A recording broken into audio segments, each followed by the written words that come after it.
The letter was in the third folder Anna Wojcik opened that afternoon, tucked between a stack of old tax returns and a manila envelope labeled, in her mother's handwriting, simply, "Important.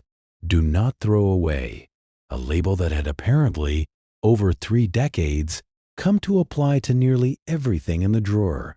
She was sitting on the floor of her mother's apartment 2 months after the funeral, working through the specific, exhausting archaeology of a life lived carefully and kept, for the most part, in order. Christina Wojcik had not been a woman who left chaos behind her. Everything Anna had found so far, the bank statements, the insurance documents, the carefully labeled boxes of photographs, had been organized with the precise, almost defensive thoroughness of someone who had spent decades navigating unfamiliar bureaucracies and had learned, the hard way, never to lose an important piece of paper. The letter itself was a single typed page on the letterhead of an immigration law office Anna didn't recognize. Dated more than 30 years earlier, the paper had gone soft and slightly yellowed with age, its single fold worn nearly through along the crease. Anna almost set it aside without reading it fully, one more piece of decades-old paperwork among hundreds she had already sorted that week. But something in the margin caught her attention before she could move on. Handwriting, faint, in pencil, unmistakably a child's careful, effortful printing, translating phrases of the English text into Polish, word by word, the way a very young interpreter might annotate a document she needed to read aloud to parents who couldn't read it themselves. Anna recognized the handwriting immediately. It was her own, from a time in her life she remembered with more physical sensation than clear detail. The specific ache of sitting very still and very serious at a kitchen table, translating something enormous into words her mother could understand. She read the typed English first, slowly, with the fluent, professional ease of the immigration attorney she had become. A irony she did not fail to notice even in that first moment, sitting on the floor of her mother's empty apartment with a letter about immigration status in her own trained, capable hands. Then she read her own childhood translation, printed carefully in the margin in Polish. She read it a second time, expecting the two versions to somehow align when she looked more carefully.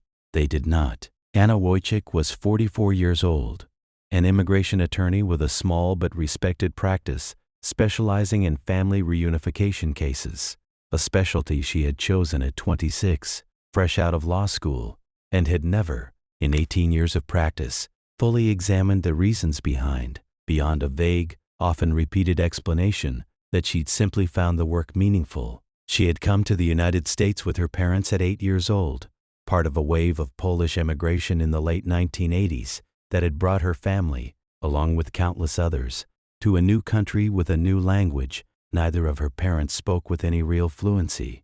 Anna, as children in that situation so often do, had learned English with the specific, absorptive speed of the very young, and had become, by the time she was 9, the family's primary bridge to a world her parents navigated with considerable difficulty. She had translated at parent-teacher conferences, standing beside her own desk explaining her report card to her mother in careful simplified Polish. She had translated at the bank, at the pharmacy, at the DMV, standing on her toes at counters designed for adults, repeating complex bureaucratic language back and forth between two languages with a seriousness that had struck the adults around her, at the time, as almost unsettling in a child so young. She had translated, more than once, in doctors' offices, sitting beside her mother during appointments, converting medical terminology she barely understood herself into language her mother could act on, carrying, without any real choice in the matter, a responsibility that adults rarely stop to consider when they place a child between themselves and an unfamiliar system. She had grown into an adult defined, in ways she had rarely examined directly, by the specific psychological residue of that childhood role. She checked things twice, sometimes 3 times. She struggled to delegate, even in small matters, driven by an anxiety she usually described to herself as simple conscientiousness rather than what it more accurately was, a deep, load-bearing fear that if she was not perfectly, exhaustively careful, someone she loved might suffer consequences she would be responsible for and unable to undo. Her husband, Michael, a high school teacher, loved her steadily and had learned, over 12 years of marriage, to recognize the specific shape of her anxiety without always fully understanding its origin. He had gently, repeatedly, over the years, suggested that she might benefit from letting things go more easily, a piece of advice Anna generally received with polite agreement and almost never actually implemented. They had a daughter, Lily, 9 years old, growing up bilingual in a household that spoke both English and Polish, though Anna had made a quiet, deliberate effort, without ever fully articulating why even to herself, to ensure that Lily was never placed in the position Anna herself had occupied at that age, never asked to interpret anything beyond ordinary, low-stakes family conversation, never handed a piece of paper whose meaning genuinely mattered and told to make sense of it for the adults in the room. Anna's mother, Christina, had died 2 months earlier. A stroke, sudden at 71, leaving behind an apartment full of the careful, organized accumulation of a life spent building stability in an unfamiliar country. Anna had loved her mother deeply, had spoken to her nearly every day, and had always understood, in a general and unexamined way, that Christina carried an old grief connected to her own mother, Anna's grandmother, Zofia, who had remained in Poland after the family immigrated and had died there, 11 years after Anna's family left, without the two women ever having been reunited. She couldn't come to America, Christina had told Anna, on the rare occasions the subject arose, in a tone that had always closed the conversation as firmly as it opened it. It wasn't possible. The laws were too difficult. We tried, and it didn't work, and that's simply how it was. Anna had never asked for more detail than that. She had absorbed, the way children absorb the boundaries of family conversation long before they have language for what they're absorbing, that this particular subject carried a weight that made further questions unwelcome, and had simply accepted, across 4 decades, the vague, unexamined outline her mother had offered, an impossible bureaucracy, a door that had never actually been open, a loss that was nobody's fault because there had never been any real choice involved. She had not expected, sitting on the floor of her mother's empty apartment with a 30-year-old letter and her own childhood handwriting in the margin, to discover that this outline might not have been entirely accurate. The letter, once Anna forced herself to read it slowly and completely, a second and then a third time, was considerably more nuanced than the flat, final translation scrawled beside it in a child's careful pencil. The attorney's actual language, addressed to Christina, regarding a family-sponsored immigration petition on behalf of Zofia Nowak, Anna's grandmother, read, "Your mother's petition has not been denied, and her priority date remains active within the current visa category. However, based on the present backlog for this classification, and absent additional documentation establishing extraordinary hardship, we anticipate a waiting period that may extend considerably beyond what many petitioners are able to sustain. If you wish to pursue an expedited hardship exception, we would need updated medical documentation regarding your mother's health, along with a detailed personal statement within the next several weeks in order to submit before the filing deadline."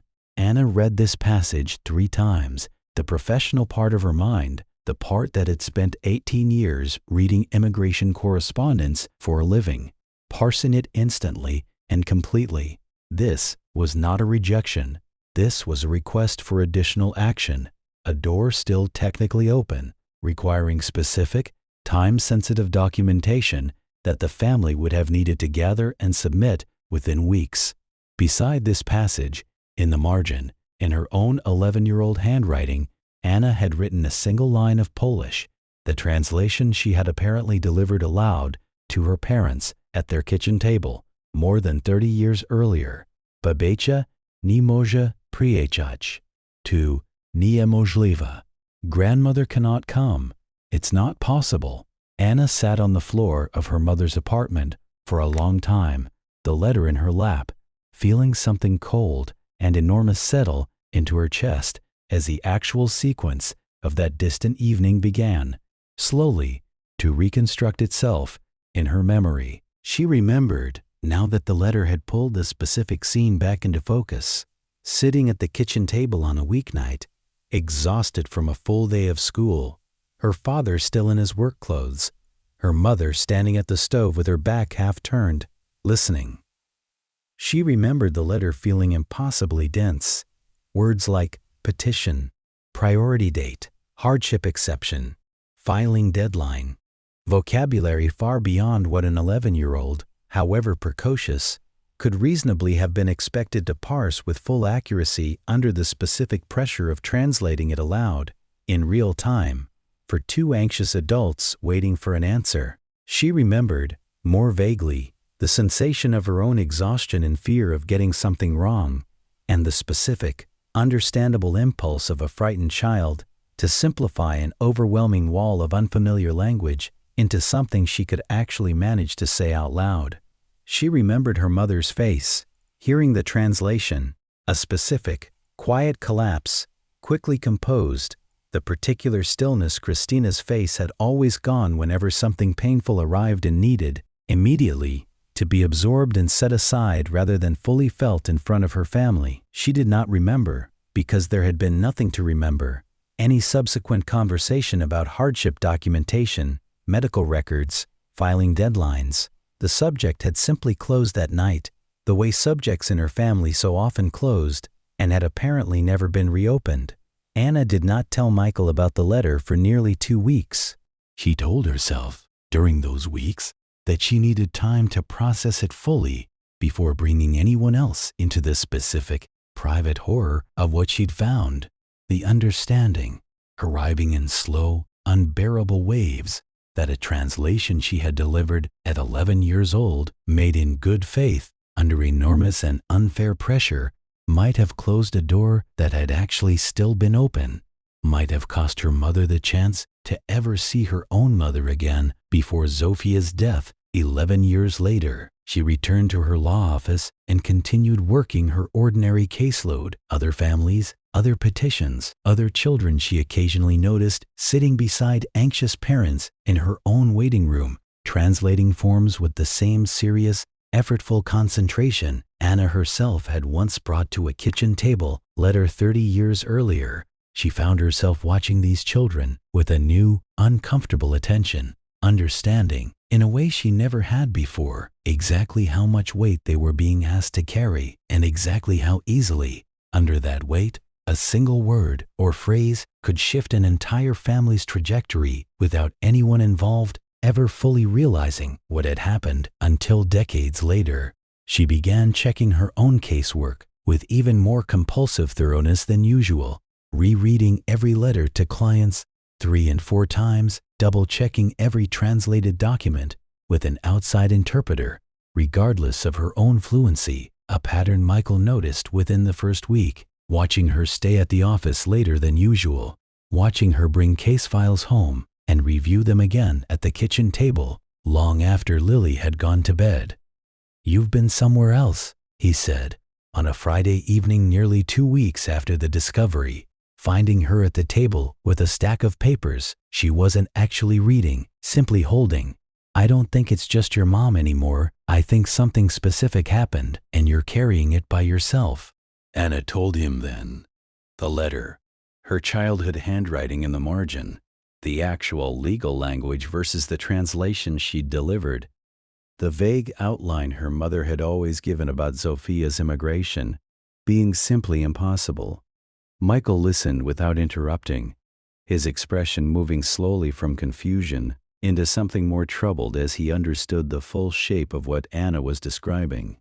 "You were 11, he said, once she'd finished, reading dense legal English out loud, in real time, for 2 exhausted parents who needed an answer immediately. That's not a mistake, Anna. That's an impossible situation that never should have been placed on a child in the first place. I know that logically, Anna said, her voice unsteady, but logically isn't how it feels. It feels like I closed a door that my mother spent the rest of her life grieving, and she never knew it was actually still open, because I told her it wasn't, and she trusted me, because I was the only one in the house who could read the words. Have you told your father? Michael asked gently. No, Anna admitted. I don't know how to. I don't know what it does to him, learning this, on top of losing her only 2 months ago. I don't know if it's fair to hand him this on top of everything else. Michael reached across the table and took her hand. I think you might be doing the same thing you've always done, he said carefully, deciding on your own what other people can handle and managing the information for them instead of trusting them to sit with the truth alongside you. Anna sat with this observation for a long moment, recognizing, with the specific discomfort of hearing inaccurate things said plainly, that Michael was pointing at something considerably larger than a single withheld conversation. The entire architecture of a life built around managing information on other people's behalf. A pattern that had started, she understood now with unwelcome clarity, at a kitchen table more than 3 decades earlier, and had never once, in all the years since, been fully examined for what it actually was.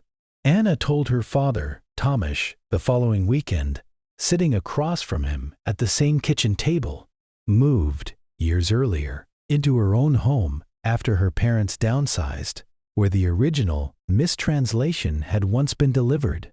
She showed him the letter directly, watched his face as he read the English slowly, his fluency considerably better now than it had been 30 years earlier, though his eyes moved with visible difficulty over the specific legal terminology. I remember this letter, he said finally, his voice quiet. I remember that night. I don't remember every detail, but I remember you reading it to us, and I remember your mother's face. The actual letter doesn't say it was impossible, Anna said, her voice unsteady. It says the petition was still active. It says there was a path, an expedited process, if we could get hardship documentation together in time. I translated it as though the door was already closed. I don't think I understood the actual words well enough at 11 to translate it correctly. I think I got frightened and simplified it into the worst possible version, and neither of you ever had the chance to know there was still something you could have done. Tomasz was quiet for a long moment, looking down at the letter in his hands. I want to say something to you, he said finally, his voice carrying a weight Anna hadn't expected. I want you to actually hear this, not just let it pass by the way you let most kind things pass by without really taking them in. You were a child, an extraordinary child, who carried more than any child should have had to carry, and your mother and I, we let you carry it, because we didn't have another choice. Not really. Not with the resources we had at the time. But that means the responsibility for what happened that night doesn't belong to you alone. It belongs to us, too. We were the adults. We could have found someone else to double-check something that important. A neighbor, a lawyer who spoke Polish, anyone. We simply didn't think to. We trusted you completely because you'd always been so capable. And I think, in trusting you that completely, we forgot you were still only 11 years old. Anna felt something break open in her chest, a weight she had carried. She was only now beginning to understand, since long before she'd found the letter, not the specific guilt of this one mistranslation, but the broader, older burden of having been trusted her entire childhood with responsibilities that had exceeded what any child should reasonably have been asked to bear. I don't think I ever let myself be angry about that, she said slowly, about any of it. Being the one who had to translate everything, who had to be right every time, who couldn't afford to make a mistake because a mistake meant something real might go wrong for people I loved. I think I just became someone who tries never to make mistakes at all, instead of ever actually being angry about how unfair it was to ask that of a child in the first place. You're allowed to be angry, Tomasz said quietly, at us, if that's where it needs to go. I think we did the best we could with what we had. But I don't think that means it was fair to you. Both things can be true. Anna spent the following month consulting a colleague who specialized in historical immigration cases, working to reconstruct, as precisely as the available records allowed, what might actually have happened had the family pursued the hardship exception the original letter had described. The reconstruction was not entirely encouraging. Her colleague explained, carefully, that even with timely hardship documentation, approval had been far from guaranteed. The backlogs of that era had been severe. Medical hardship exceptions were granted inconsistently, and there remained a real possibility that even a fully pursued application might not have succeeded in bringing Zofia to the United States before her death 11 years later. "I want to be honest with you," her colleague said. "I don't think you can know with any certainty that pursuing this would have changed the outcome. I think what you can know is that the door was more open than your mother believed it to be, and that she never got the chance to try walking through it because the information she was given wasn't accurate. Those are two different kinds of loss, and I think it's worth being precise about which one you're actually grieving." Anna sat with this distinction for a long time in the weeks that followed, understanding that she would likely never know with certainty whether a different translation that night would have produced a different ending. The uncertainty was, in its own way, almost as difficult to hold as a clear answer would have been, a permanent, unresolvable question mark hovering over one of the most significant griefs of her mother's life. She decided, eventually, to write to a cousin in Poland, Basia, her mother's sister's daughter who had stayed in occasional contact with Zofia throughout the years of separation and had attended her funeral, which neither Christina nor Anna had been able to afford to attend at the time. Basia's response arrived 3 weeks later, in careful, formal English, along with several photographs and, remarkably, copies of a handful of letters Zofia had written and kept, apparently intending someday to send them, though it was unclear whether she ever had. The letters were warm, aching, entirely without the resentment Anna had privately feared she might find. Zofia had written, in one undated letter Basia had transcribed and translated for Anna's benefit, that she understood the difficulties of the American system, that she did not blame her daughter for whatever bureaucratic wall stood between them, and that she thought of Christina and her granddaughter every single day, hoping only that they were building a good life, regardless of whether that life ever included room for her to be physically present within it. "I have made my peace with the distance," Zofia had written in the letter's final lines, according to Basia's translation. "I would rather know my daughter is safe and building something good than have her risk everything trying to bring an old woman across an ocean who does not have many years left regardless.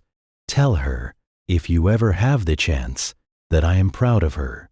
Tell her the love does not require the same room to be real." Anna read this passage several times, sitting alone at her kitchen table, tears falling freely in a way she rarely allowed herself, understanding that her grandmother had died, having made a private, generous peace with a loss that had never actually needed to be permanent, a peace built, in part, on the same flawed information that had shaped Christina's own grief for over 30 years. Anna told Lily part of the story, that winter, carefully, in language appropriate to her daughter's age, sitting together on Lily's bed during a quiet evening several months after the discovery. "I want to tell you something about when I was a little girl," Anna said, "about Bagia's mother, your great-grandmother Zofia, who lived in Poland her whole life. I used to have to help translate important papers for my parents because they didn't speak English very well yet, and one time I made a mistake translating something important, and I think it might have changed what happened between my mother and her own mother." Lily listened with the specific, careful attention children bring to stories they sense matter more than the ordinary bedtime conversation. "Was it your fault?" Lily asked. Anna considered this question seriously, understanding that her answer mattered considerably more than a simple yes or no. "I used to think it was, entirely," she said slowly. "I've spent a lot of my life since then trying very hard never to make another mistake because I was so afraid of what might happen if I did. But I've learned something recently that I want you to know too, in case you're ever asked to carry something that feels too big for you. It wasn't fair for anyone to ask an 11-year-old to translate something that important all by herself, with no one checking her work. I did the best I could with what I understood at the time. That's all any of us can really do, at any age. Is that why you always double-check everything? Lily asked, with the specific, unsettling perceptiveness children sometimes display. Because you're scared of getting something wrong again? Anna looked at her daughter for a long moment, feeling the particular vertigo of being seen, accurately, by a 9-year-old. I think that's exactly why, she admitted. I think I've spent a long time being afraid, without fully understanding what I was afraid of. I'm trying to get better at trusting that a mistake, even a big one, doesn't mean I'm not allowed to be forgiven for it. By other people, and by myself. I forgive you, Lily said simply, with the specific, uncomplicated generosity children sometimes offer before they've learned to make forgiveness complicated, even though it wasn't really your fault anyway. Anna held her daughter for a long moment, feeling something loosen in her chest that had been held tight. She understood now, since long before she'd ever found the letter, a burden inherited not from a single mistranslation, but from an entire childhood spent believing that love meant being perfectly, exhaustingly responsible for everyone else's well-being, at any cost to her own. Anna traveled to Poland the following spring, with Michael and Lily, visiting Zofia's grave for the first time in her life, standing in a small cemetery outside the town where her mother had grown up, where Zofia had lived out the 11 years following the family's emigration and the additional decades before that, building whatever life remained available to her after her daughter's departure. Basia met them there, an older woman now herself, with a warmth that reminded Anna, in small, unexpected ways, of her own mother's particular manner of care. She talked about your mother constantly, Basia told Anna, standing together before the modest headstone. Every visit, every letter, every conversation eventually found its way back to Christina, to you, to the life she imagined you were building across the ocean. I don't think she ever stopped hoping, in some quiet way, that you'd eventually come. I don't think the hope not being fulfilled ever curdled into bitterness, though. She had a remarkable capacity for that, holding hope and acceptance at the same time, without either one canceling out the other. Anna knelt at the grave for a while, placing a small bundle of flowers she had brought, and thought about her mother, gone now only a little over a year, carrying a grief for over 3 decades that had been built, in part, on an 11-year-old's honest, frightened mistake, a grief that might, Anna understood now, have looked somewhat different had the true content of that letter ever reached her, though she would likely never know exactly how different.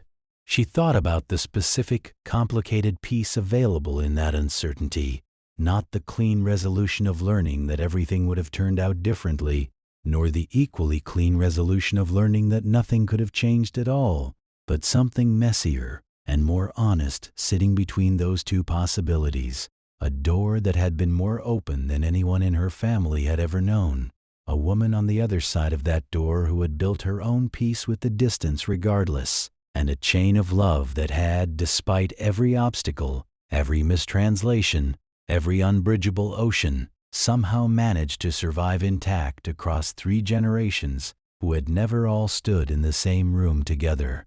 I brought something, Anna said, reaching into her bag and withdrawing a small, careful copy she had made of the original letter, the actual English text, alongside her own adult translation this time, precise and complete, sitting beside the faded pencil marks of her 11-year-old handwriting, which she had chosen, deliberately, not to erase or replace, but to preserve exactly as it had always been, a record of a frightened child doing her honest best with an impossible task. She left the copy at the grave, weighted down beneath a small stone, understanding as she did that this gesture would not undo anything, would not retroactively open a door that had closed decades earlier, would not give her grandmother and mother the reunion neither of them had ever received. It was simply, she understood, the only kind of amends still available to her. The truth, finally delivered, however many years too late, to the one place where it might still, in whatever small and symbolic way remained possible, be received. Anna returned home and made one significant change to her law practice in the months that followed. A policy adopted for every case involving a minor interpreter, requiring a licensed adult translator to review any document of legal or medical significance before a final decision was made, regardless of how capable the child appeared, regardless of how confident the family felt in the child's abilities. She explained the policy to her staff simply, without elaborating on its personal origin. That children should never be asked to carry the full weight of a decision that could reshape their family's entire future, however extraordinary they seemed, however much the adults around them had no other option available at the time. She thought often, in the months and years that followed, about the specific, quiet grace her grandmother had extended across an ocean, and 3 decades of silence. The love does not require the same room to be real, and found herself returning to the phrase whenever her old instinct toward perfectionism and over-control began to resurface, a reminder that love, real and enduring, had never actually required the flawless execution she had spent her entire adult life believing it demanded. On a quiet evening the following autumn, sitting with Lily at the same kitchen table where a frightened 11-year-old had once translated a letter that reshaped 3 generations of her family, Anna watched her daughter working through an ordinary piece of Polish homework, a simple worksheet, age-appropriate, nothing that mattered beyond a school grade, and felt something settle in her chest that she recognized, finally, as something closer to peace than the exhausting vigilance she had carried for most of her adult life. She was not required to be perfect. She never had been, not at 11, translating an impossible letter for 2 frightened, loving parents doing the best they could with what little they had. Not now, raising her own daughter in a language and a country that had cost her family more than any of them had ever fully spoken aloud until a chance discovery, decades later, finally forced the truth into the light. Some doors close because they were never truly open. Others close because a frightened child, doing her honest best, read them wrong in the dim light of an ordinary Tuesday evening. And nobody ever thought to check her work. Anna had spent most of her life not knowing which kind of door she was living beside. She still did not know, with total certainty, and understood now that she likely never fully would. But she had learned, finally, after 4 decades of carrying a weight nobody had ever fairly asked a child to carry alone, that not knowing did not have to mean carrying the uncertainty as guilt. It could simply mean carrying it as the truth, imperfect, unfinished, and no longer entirely hers to bear by herself.